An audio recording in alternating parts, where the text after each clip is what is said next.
It's Bob Francis at Motorsports Nation. My guest analyst this week, Jonathan Fjeld from the Racing Experts. Jonathan and I have been hanging out in the media center at a lot of races for a few years now, near and dear to my heart from Albuquerque, New Mexico. Jonathan, tell the audience a bit about the Racing Experts and your experience as a NASCAR reporter.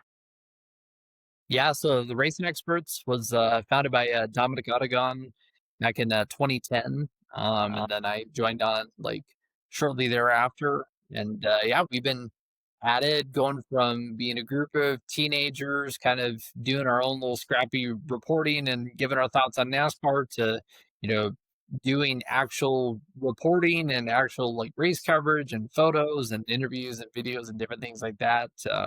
Dominic and I are both hard card credentialed NASCAR journalists in the media, and we've been to a bunch of races, bunch of racetracks around the country. In fact, we are going to have, I think, the final 4 races covered with between me and then Dominic, Talladega, Martinsville, and then Dominic and I both at Phoenix. So yeah, we've been at it for a while now, and yeah, we are still going and still kicking butt. I'll say that in the PJ way. Well, it's great coverage. You guys do an awesome job. Always enjoy seeing you and Dominic at the track. Great photography, video, great interviews, great questions, solid contributions to the overall coverage in NASCAR in the media center. So you and I were both there at Las Vegas this past week. Before we jump ahead and talk about Talladega, give me your top 3 takeaways from Las Vegas. What really stood out for you, both from a playoff perspective, but just from an overall racing perspective? Top 3. Yeah, so I think for sure was definitely the speed that the Toyotas had. You saw, Denny Hamlin and Christopher Bell were running very well. They didn't lead the most laps, but I feel like they had the most consistent speed next to the Hendrick cars. I mean, with William Byron and Kyle Larson. I mean, Kyle Larson able to play defense so well. It didn't look like he had the best car all day, but he was able to defend his position so well compared to anybody else out there. William Byron, of course, everything that happened with Ty Dillon. I thought that was a big one. You always hear a lot about, spotting and when a guy's going to come onto pit road and how they make it all work and how it's all seamless. It's amazing, honestly, that more incidents like these don't happen because everything is happening so quickly. Led to a lot of conversation, too, especially with Ty Dillon spotter Joe White, and how he got fired when he arrived at Talladega. I mean, a huge deal. Now they're 2 colleague cars are going into Talladega, with spotters they never really worked with before. And Talladega is one of the most, demanding tracks for a driver to learn a spotter or a spotter to learn a driver. So that'll be interesting to see, especially, racing in the pack. And then, of course, Ryan Blaney, crashing out in the first stage, not getting any stage points. He had a lot. I mean, as you know, Bob, like he had a lot of playoff points coming into this round. Looked like he was going to be in a pretty good position, just needing to skirt through Las Vegas, get to Talladega, Martinsville, where he's so good, and now he's in a bit of a hole. I mean, he's been here before. He didn't seem too nervous, but you never want to be in this situation, though. Yeah, minus 31. He's number 8 of the 8 playoff drivers. And, Dominic was with me at Kansas where we saw Blaney get into the wall during practice, and he didn't even qualify. So, there's a bit of a streak of bad luck happening in the 12 car now. Ford's been very strong at Talladega. Blaney's got some wins there. He probably, can come back fairly strong. Doesn't have to get it all back in one race. But he's going to have to be consistent between Talladega and Martinsville to get back to Phoenix, right? Definitely, yeah. I think it's going to come down to, big stage points at Talladega, which, Penske is very much capable of. And then Martinsville, again, having big stage points and maybe get a win in one of those races. I don't think it's improbable that he could make it in on points, but it's going to be very hard. So it's going to take a win.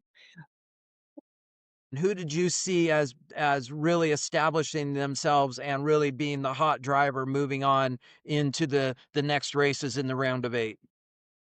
I think Chase Briscoe is one you definitely got to look at as hot.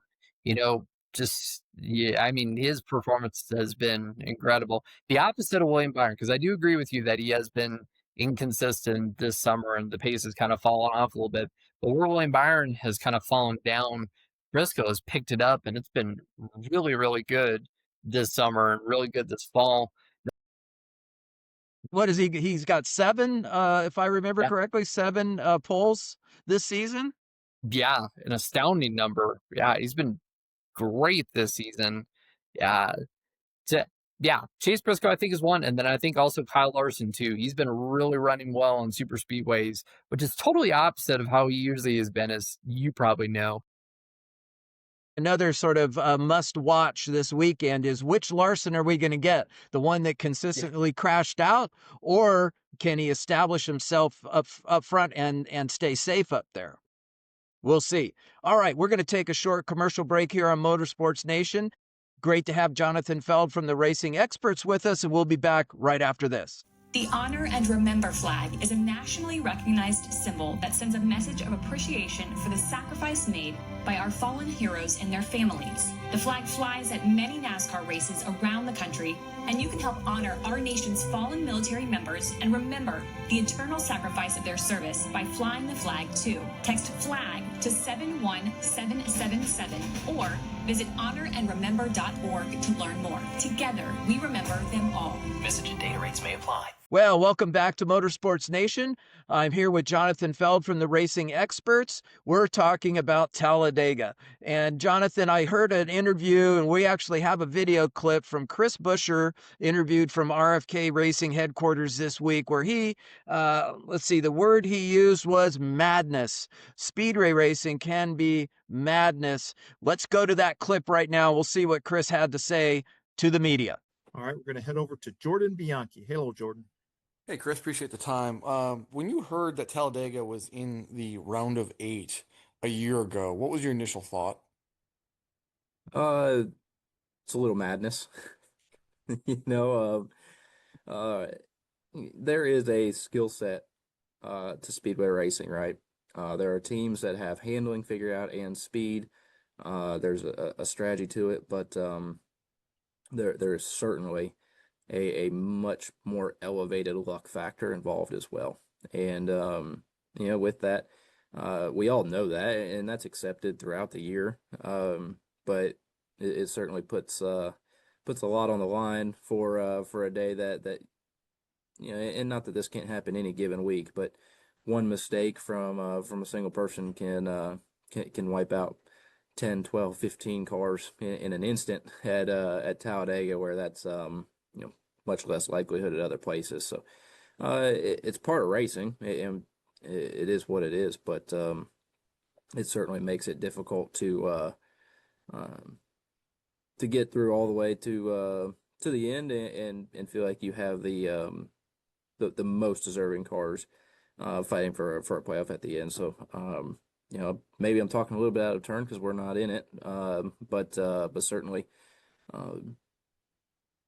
I know we're good at Talladega and Daytona and these styles of racetracks. So on one side you want to be selfish about it and say this is just more opportunity, but at the same time you want everything to feel like you have the most control possible, and you certainly give away a good chunk of that when we go speedway racing. Well, there you have it, Jonathan. Buescher has been, I call him Big Tex. That's his nickname here on Motorsports Nation is, I'm a native Texan. Chris is from Prosper, Texas. But, if we take away the spring race here at Talladega where he got crashed out from the front row, Buescher's been solid. I mean, what a season for a guy who didn't make the playoffs. I think he had 16 top 10 finishes this year. So he was right there. He was definitely a contender to get into the top 16.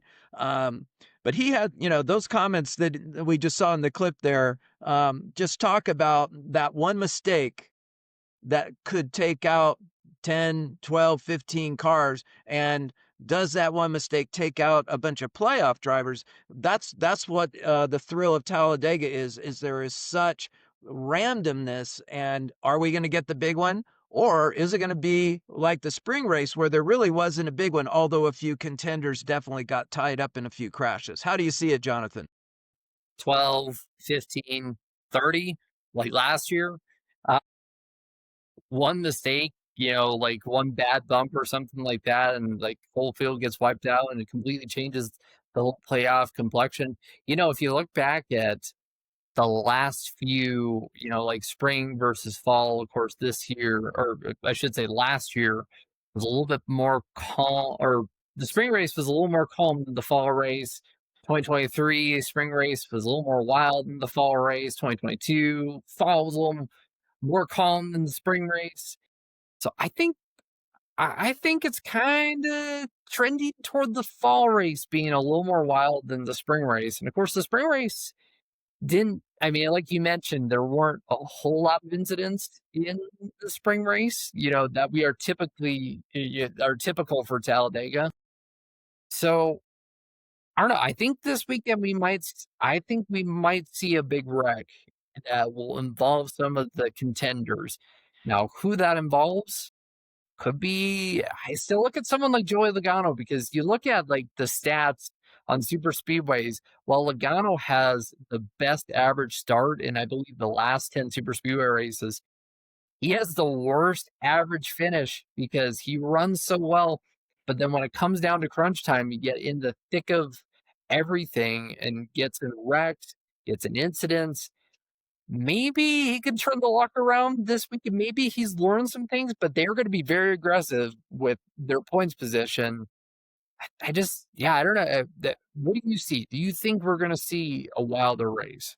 I do think we're going to see a wilder race, and I think the Fords have established such dominance in these speedway races. I mean, if I'm Logano and Blaney, one of the best news of the day is I got a guy like Buescher and Cindric, who won the spring race, who are going to be in the Ford camp, making sure we hit our pit stops and that we get back out as a group, get back up to speed. So I think that those team tactics, especially when it comes to green flag pit stops, are going to be critical. But I do expect a much more aggressive drive. I mean, Byron's below. Chase Elliott's below the cut line, and of course Logano and Blaney are below the cut line. So you have the two Hendrick cars, and then two Penske cars, Chevy versus Ford. Boy, it has all the recipe and all the elements there to be a very exciting race. So, Jonathan, on that point, Chris Buescher is sort of on our radar screen as one of the top contenders, non-playoff drivers that is got to be considered one of the favorites of the non-playoff drivers based on his performance this year. Who do you have on your list of non-playoff drivers? And if we take that a step further, is this an upset race? Do we see a non-playoff driver win this race, putting even more pressure on the 7 that are not locked into Phoenix? Denny Hamlin being the only one that's punched his ticket to the championship 4. The other 7, they've got 2 races to get it done: Talladega and Martinsville. So does a non-playoff driver get in there as a spoiler this week? What do you think? I think there's a possibility. There's a lot of really strong cars who are not in the playoffs right now. You look at guys like Alex Bowman, who's with the Hendrick Brigade. He's earned a lot of points on these super speedway races, has never won a super speedway race.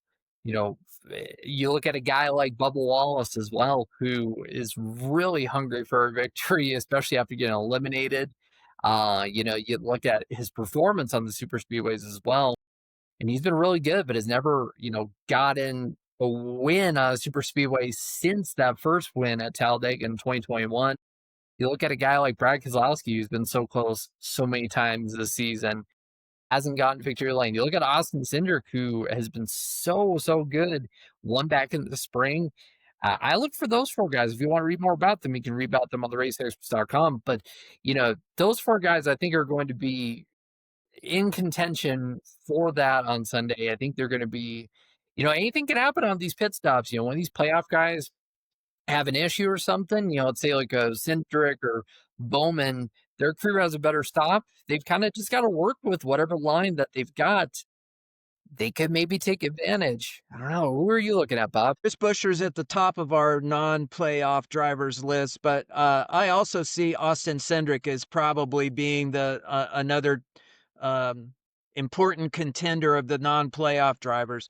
Not just because he won this race in the spring, but I think as much as I'm into data and using AI tools and predictive models to try to have a little bit of intelligence and science built into these predictions, I think the human factor of winning so early in the year and then having such difficult luck and challenging circumstances all season long makes a guy like Cindric super hungry. So I think that human element of he either wins or he is a critical factor in pushing a Blaney or a Logano, a Ford or Penske teammate to the victory, and he scores a top 5 in doing so, and he's the hero of the day. So I think you have Buescher in that role, and you have Cindric in that role. On my dark horse list is Michael McDowell. Has shown in his role with Spire, he's brought a lot of experience to that team. Him and Carson Hocevar have established some pretty good position and been challenging, certainly in the top 10. So on my dark horse list, Jonathan, right down the street here in Glendale, Arizona, would be Michael McDowell. All right. That's a good pick. So we're in this final segment. We're gonna say, all right, prediction time. As we record this episode, qualifying is tomorrow. There's no practice, so we're not going to get any data on 15, 20, 30 lap averages. We're going to get who is the fastest and then line them up on Sunday. So who do you think takes the pole, and then who do you think wins the race, Jonathan? Early prediction, early odds. I'll just tell you that all the data models point to Chase Elliott. Chase Elliott, according to all of our data, Chase Elliott is the favorite going into the race. We'll see how he qualifies. That could change everything in the prediction model. But right now, our prediction model says Chase Elliott. How do you see it, Jonathan? Yeah, I like Chase Elliott for the race. I think he's pretty good, but I will say, I think for qualifying, if you bet against a Ford, I think you're throwing your money in the garbage. Honestly, they are so good at Superspeedway qualifying. So I will go with Joey Logano for the pole. And then I think for the race, I like Chase Elliott. But my pick for the first time on a Superspeedway, I think Kyle Larson. He's making his 400th career start. And he's done very well on super speedways this season. It's been very different for him. It seems like he's really catching on to super speedway racing. He's making his 400th start. I want to read to you the guys who have won in their 400th start. Rich Petty, Dale Earnhardt, Jimmy Johnson, Kyle Larson, another champion like that. I think he gets it done. Boy, that would be historic. That would definitely put a mark on that 400th start, and it would sort of get that demon off the back of all of these attempts and all of these years and 400 starts, but having never won on a super speedway. I know that Larson would like to check that box along with all of his other accomplishments. Okay. You heard it here, folks, on Motorsports Nation. We want to thank Jonathan Fjeld, our guest analyst from the Racing Experts. He says Logano for the pole, and he thinks Kyle Larson might jump in there and turn that 400th start into a win. He also likes Chase Elliott. Our data right now ahead of qualifying shows Chase Elliott. That's our early favorite to win the race. I agree with Jonathan. Likely it's going to be a Ford. And I actually see Austin Cindric as being the pole sitter, but we'll find that out tomorrow during Cup qualifying and then the race on Sunday.